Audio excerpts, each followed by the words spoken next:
The 65th edition of the Caribbean Series will take place from February 2nd to the 10th in Venezuela.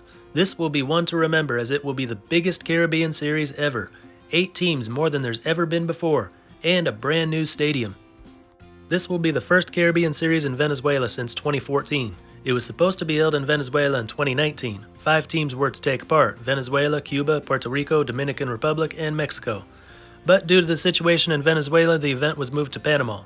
And since Panama was willing to host the event on short notice, they were allowed to have their champion compete as the 6th team, and shocked everyone by winning the whole thing. A year later, in 2020, those 6 teams were scheduled to meet again in Puerto Rico, but the Cuban team was unable to obtain visas in time, so they were replaced by first-time participant Colombia. Cuba did not return for the 2021 and 2022 editions, but Colombia did. This year, Cuba returns after a 3-year absence. That would make 7 teams, which would be a little awkward. But no need to worry, an 8th team has been added. For the first time ever, Curaçao will take part. 8 league champions, 9 days, 1 champion of the Caribbean. Here's a look at how things turned out at last year's edition in the Dominican Republic.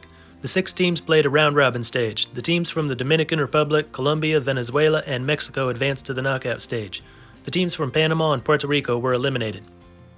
In the semifinals, Dominican champion Gigantes beat Mexican champion Charros. Colombian champion Caimanes beat Venezuelan champ Navegantes.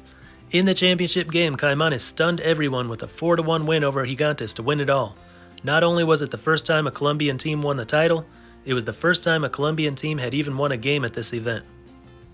You might guess that this year's format will be different, maybe split into 2 4-team pools. But it's not. Same format, an 8-team round robin. The best 4 move on to the knockout stage. The round robin will last 7 days. All teams will play 7 days in a row. No break between the round robin and knockout stage. The series will be over and done with in 9 days. So with 4 games a day, they'll need more than one venue. One will be Estadio Jorge Luis Garcia Carnero in La Guaira, a new ballpark just opened in 2020, home to Tiburones de La Guaira of the Venezuelan Winter League, and it seats over 14,000. The other venue is even newer. In fact, it will be used for the first time when it hosts the Caribbean Series. La Rinconada Stadium in Caracas will be played at for the first time this week. With a capacity of 38,000, it will be the largest baseball stadium in South America. Day 1 is Thursday, February 2nd. The first game will be Cuba, in their first Caribbean Series game in 4 years, taking on Curaçao, playing in the Caribbean Series for the first time ever. Then another historic match as Mexico and Dominican Republic break in the new stadium. Late afternoon, Colombia and Puerto Rico. In the evening, Venezuela and Panama. Semifinals are 1 week later on Thursday, February 9th. The third place game and the championship game are on Friday, February 10th. The rest of the schedule can be seen here, and I'll link it in the description. Alright, let's take a look at the 8 teams that qualified for this tournament. We'll look at how they did this year and what they're bringing to the tournament. And we'll go in the order they finished their season. The first league to crown its champion was Lidom, the 6-team professional league of the Dominican Republic, the most successful of any league with 21 Caribbean Series titles won by Lidom teams. Here's the final standings for the regular season. Tigres del Licey led the way with a record of 34-16, 2 games ahead of second place Águilas Cibaeñas. The top 4 teams moved on to the round-robin stage. Last 2 went home. Though they only won the regular season by 2 games, it seemed like Tigres should have won by more. They scored more runs than any other team, led the league in team batting, on-base percentage, and slugging, and they allowed the fewest runs, lowest team ERA, lowest WHIP. In the round-robin, they were tied with Estrellas Orientales for the best record at 10-6, once again scoring the most and allowing the fewest. In the final series, they lost the first game to Estrellas but had no problem the rest of the way, winning it 4-1. In the last 3 games, they held Estrellas to 2 runs combined. Shortstop Ronnie Mauricio was their best hitter. The 21-year-old New York Mets prospect led the league in RBI, second in home runs and stolen bases, third in batting. For that, he was named MVP for the season. Former Major League outfielder Emilio Bonifacio was average during the regular season, but in the round-robin stage led all players in RBI and stolen bases to win the round-robin MVP award. In the final series, their best hitter was 29-year-old catcher Jorge Alfaro, San Diego Padres catcher last summer. In those 5 games, he batted in 4 runs on 2 home runs while batting .421. Mel Rojas Jr., the KBO MVP in 2020, a Hanshin Tiger the last 2 years, joined Tigres late in the season. Didn't do so well during the season, but had a great postseason. The team's best pitcher was Cesar Valdez, an LA Angels pitcher last summer. He threw 53 2/3 innings in 9 starts, a perfect record of 6-0, ERA the league's third best at 151, pitcher of the year for the second year in a row. Esmil Rogers threw 44 innings in 7 starts and 4 relief appearances, win-loss record of 4-2, ERA 143, second best in Lidom. Raul Valdez, now 45, but he can still throw.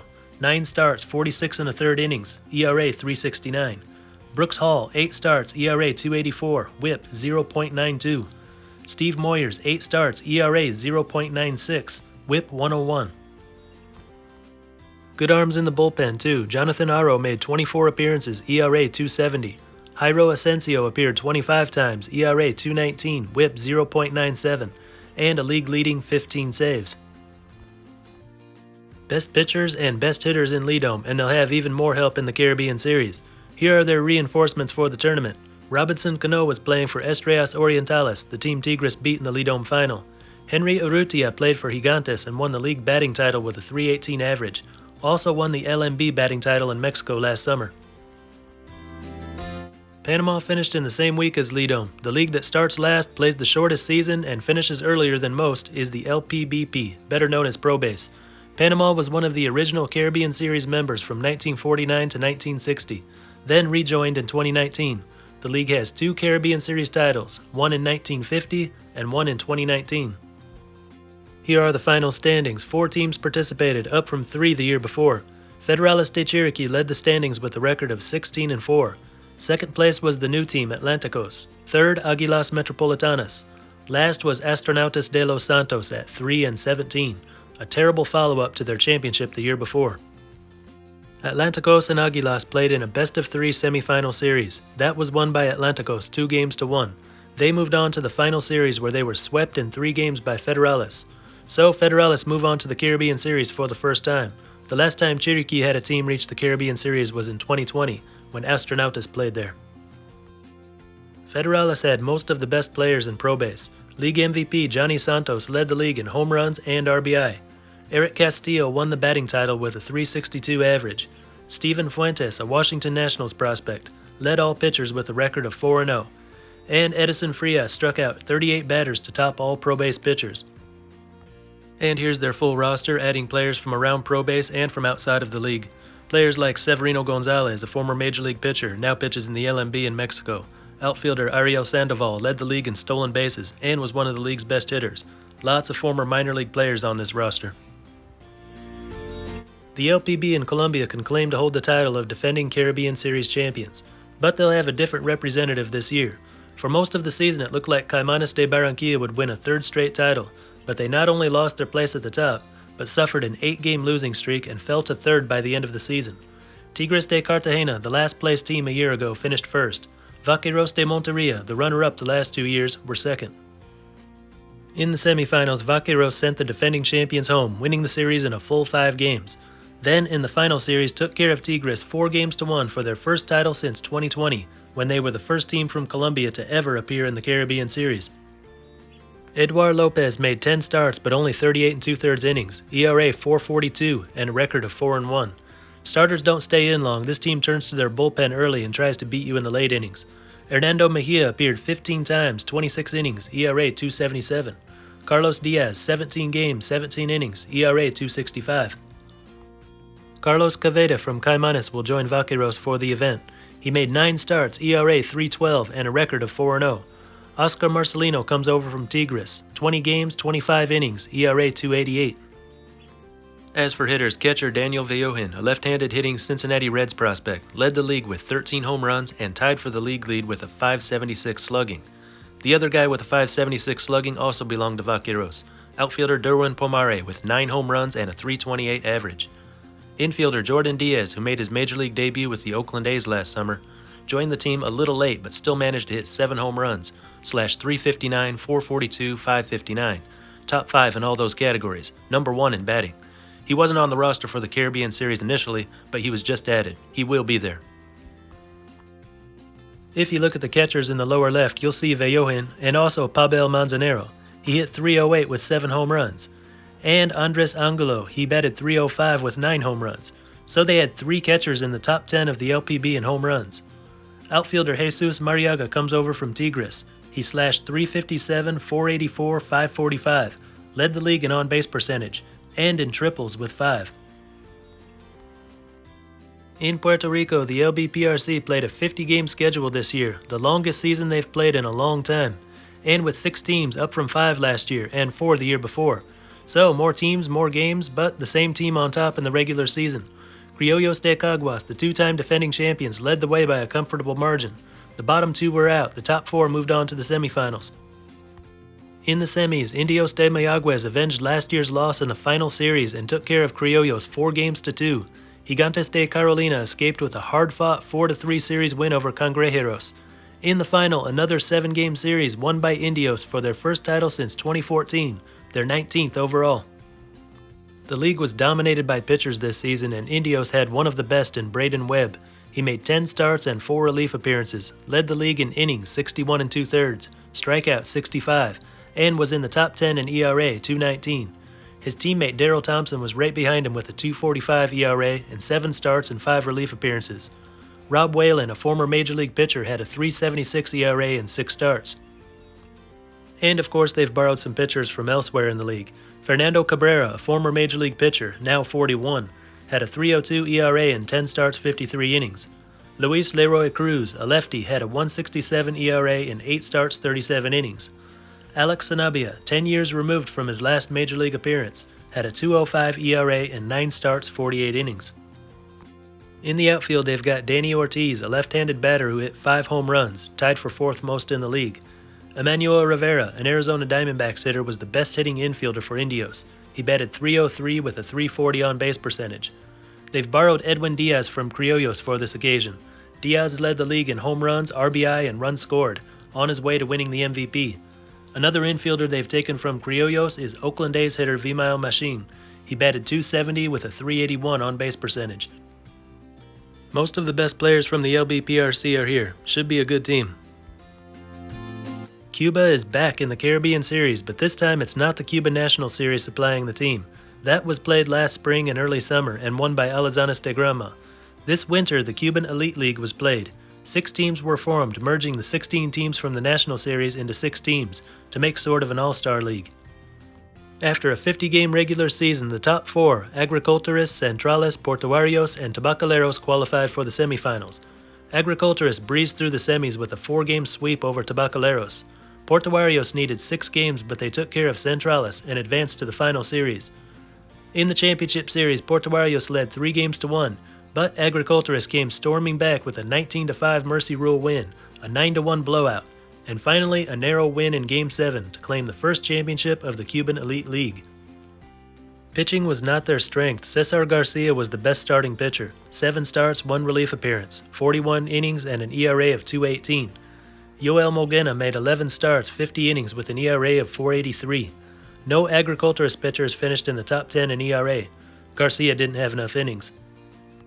They've got some good relievers though. Alberto Seville appeared 17 times, 30 innings, ERA 0.60, win-loss record of 7-1. Miguel Paradelo also appeared 17 times, 21 2/3 innings, ERA 2.49. Yordanis Alarcon led their hitting. He slashed .345, .382, .452. Just missed out on the batting title. Yunieski Larduer slashed .333, .399, .392. One of the league's best hitters and number 1 in stolen bases with 13. Caught only twice. Alecamer Sanchez is their power hitter with 5 home runs, 1 behind the league leader. This is their full roster for the Caribbean Series. A few reinforcements, but for the most part they're bringing the same team that they've had all winter. The one big addition is outfielder Dennis Laza from Portuarios. He was the league leader in batting and slugging. In Mexico, there was a surprise team that rose to the top of the LMP. They had their usual 10 teams, the usual 68-game schedule, using a split-season format. Naranjeros de Hermosillo grabbed the top seed. They were number 1 in the first half, tied for first in the second half. Only the bottom 2 teams did not make the playoffs, and those 2 teams were Charros and Tomateros, the 2 teams that played in the final series last year. Quarterfinal winners were Naranjeros, Algodoneros, Yaquis, and Cañeros. In the semis, top-seeded Naranjeros were upset by Algodoneros, while second-seeded Cañeros beat Yaquis. In the final series, Cañeros de los Mochis beat Algodoneros 4-2, first title for Cañeros in 20 years, and it comes after 2 consecutive seasons finishing last in the LMP. Luis Miranda was a big reason for Cañeros' turnaround. He threw 67 innings in 12 starts, 56 strikeouts, ERA 107, WHIP 0.87, with a record of 5-1, league leader in ERA and WHIP. Darrell Torres threw 61 1/3 innings in 13 starts, ERA 2.93, WHIP a little high at 13.86. The best in their bullpen was closer Juan Gomez. He made 27 appearances with an ERA of 2.16 and 9 saves. Pitchers joining the team from around the league. Braulio Torres Perez from Venados was second behind Miranda in ERA at 1.49. That came in 12 starts, 54 innings, with a WHIP of 101. Matt Pobereco of Algodoneros was fourth in ERA at 2.05, and he was great in the playoffs. He made 13 starts and struck out 73 batters in 70 innings to lead the league in Ks, WHIP 105. Their bullpen gets a boost with the addition of a couple Algodoneros relievers. Brandon Koch appeared 38 times, struck out 44 batters in 39 innings, ERA 1.59, and was second in the LMP with 19 saves. Rafael Cordova made 36 appearances, ERA 2.51. Jake Sanchez comes over from Aguilas, 20 games, 27 strikeouts in 19 2/3 innings, ERA 1.37, WHIP 0.76. Good hitting too. Outfielder Justin Dean was second in the LMP in batting with a 3.43 average. On-base percentage was .431. He hit 7 triples and stole 16 bases, third most in the league. Another outfielder, Yasmani Tomas, was fourth in the league in batting with an average of .328. Also hit 10 home runs, which tied for the most in the LMP. Led the league with 57 RBI and slugged .510. Juan Uriarte is their catcher. Average numbers during the season, but in the final series batted .476 in 6 games to get the series MVP award. Roberto Valenzuela comes over from Sultanes. He was the batting champion with an average of .365, on-base percentage .474 with 7 home runs. Jose Cardona from Naranjeros joins the team. He batted .313, on-base percentage .356 with a league-leading 29 steals. All the best from the LMP are here. Best pitchers, best hitters. The last league to crown its champion was the LVBP of Venezuela. Leones del Caracas won the regular season, 2 games ahead of second-place Cardenales de Lara. The top 6 moved on. 5 and 6, Bravos and Tigres had a mini playoff won by Tigres. The remaining 5 played a 16-game round-robin. Leones and Tiburones emerged as the 2 finalists at the end of the round-robin. In the final series, Leones del Caracas got a walk-off homer in the 11th inning of Game 6 for their 21st LVBP title, the most in league history. Colorado Rockies pitcher Yolis Chacin pitched for Leones this season, 3 starts, 10 innings with only 2 runs allowed. Mario Sanchez made 11 starts, 56 2/3 innings, ERA 2.38, and WHIP 0.90, but you can expect this team to rely more on their bullpen.